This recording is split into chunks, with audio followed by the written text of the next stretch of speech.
Hello, my name is Frank Bolio from Sanibel Ojibwe Nation. We kway tongkak, andek, giwinigo tago mapundo dem. I'm here on Treaty 1 Nation land here, and we are interviewing all our nations off reserve and on reserve membership.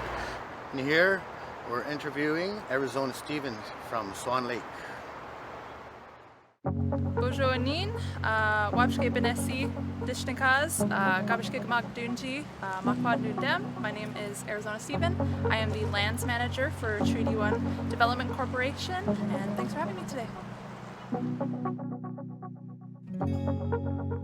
I think that Treaty 1 means to me essentially, I think it represents unity. I think first and foremost, to my mind, unity between our 7 Treaty 1 First Nations.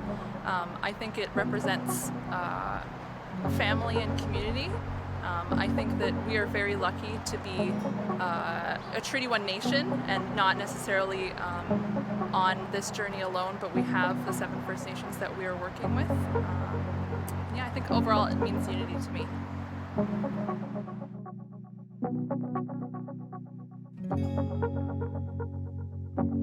I think that for the non-indigenous community or our community members, especially those who live around our Nawayadenna site and people of the city of Winnipeg and any other settlers or settler friends who are living in Treaty 1, I think it's important to know that Treaty 1 is very far-reaching.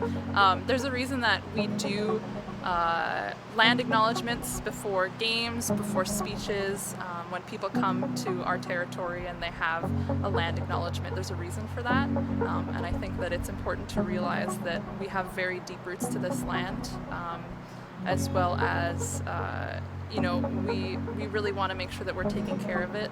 We're not just here to be here or to be inconvenient. We're here because we want to flourish and thrive.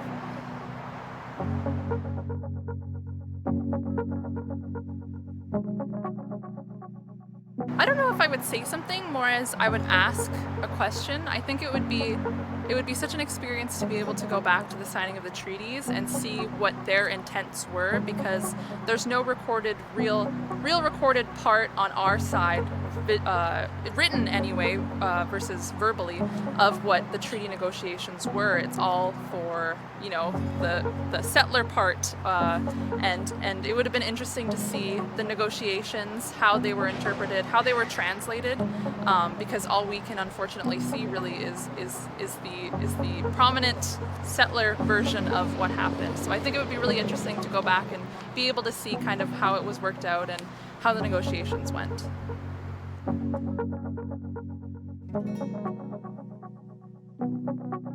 Ooh, well, that's a lot longer than my time on our Earth, but I think that it would be really nice to have, it definitely is important for us to have a bigger footprint on and a bigger hold on the communities, on our ability to have. I don't know how to word it. I think the best way to word it is that I think that we should be more prominent, we should be more featured. I think that having more economic development, the successes of like Peguis behind me, the successes of all of our individual First Nations, things like that make us really, really visible.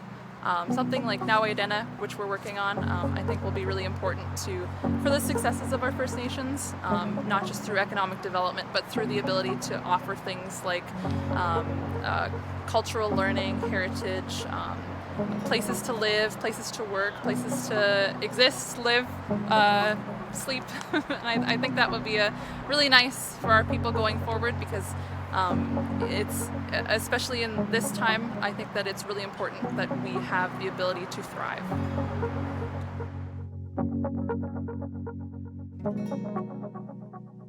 I would say that my favorite thing about the Treaty 1 community and the Treaty 1 Nation is that we have so much to offer. I think that, especially working here in this position with these, the Treaty 1 Development Corporation and the Treaty 1 Nation, I think I've been exposed to a lot of professionals who are Indigenous. I've been exposed to a lot of people who are working to create a better world for our future, and I think that we have so much potential, and we are showing that we have so much potential. I think that that is definitely one of the favorite parts that I have, is that we have a lot of promise going into the future in the next 150 years, let's say.